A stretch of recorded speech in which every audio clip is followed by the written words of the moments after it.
Hello বন্ধুরা, সবাই কেমন আছো? আশা করছি সবাই ভালো আছে, আমিও ভালো আছি।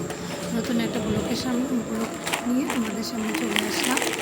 দেখো, আমি প্যাকেট করছি। আমরা এইগুলো করি বাড়ি বসে, আমি বাড়ি বসেই করি। এখন প্যাকেট করছি, তাই তোমাদের একটু দেখালাম। আমি নতুন ভিডিও শুরু করেছি। আমি অত ভালো করে ভিডিও এখনও করতে পারি না। আমি এখনও বুঝে পারছি না কীভাবে কী করবো। এই নতুন শুরু করেছি, সবাই একটু সাপোর্ট করো। ভুল ত্রুটি হলে ক্ষমা করে দিও, আমি এখনও ভালোভাবে পারি না।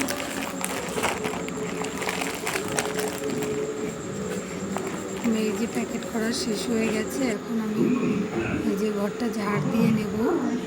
ঝাড়টার দিয়ে দেখো, আমার শ্বশুর কেবল ঘরে ঢুকলো, উনি এখন টিভি দেখবে, আর আমি এখন এইগুলো ঝাড় দিয়ে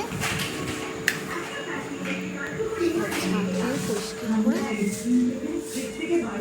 করে নেবো আমি।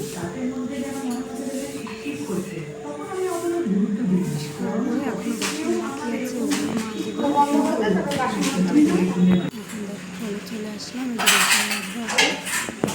বাসন নিয়ে দিয়ে আমি স্নান করে নেবো। স্নান করে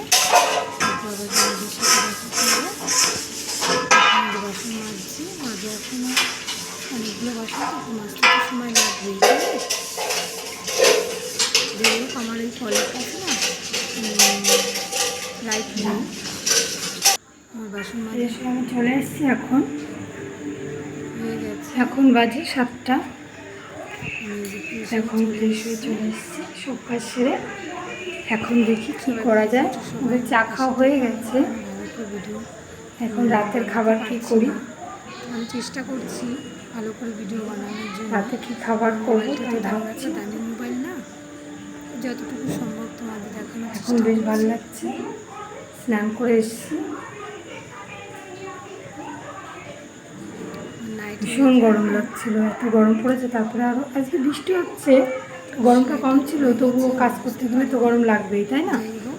আর সারাদিন বসে এই কাজ করি, যখন টাইম পাই তখন একটু করি। সারাদিন তো আর করা হয় না, আমার ছেলেটা যেহেতু ছোটো, তাই যখন সময় পাই তখনই করি।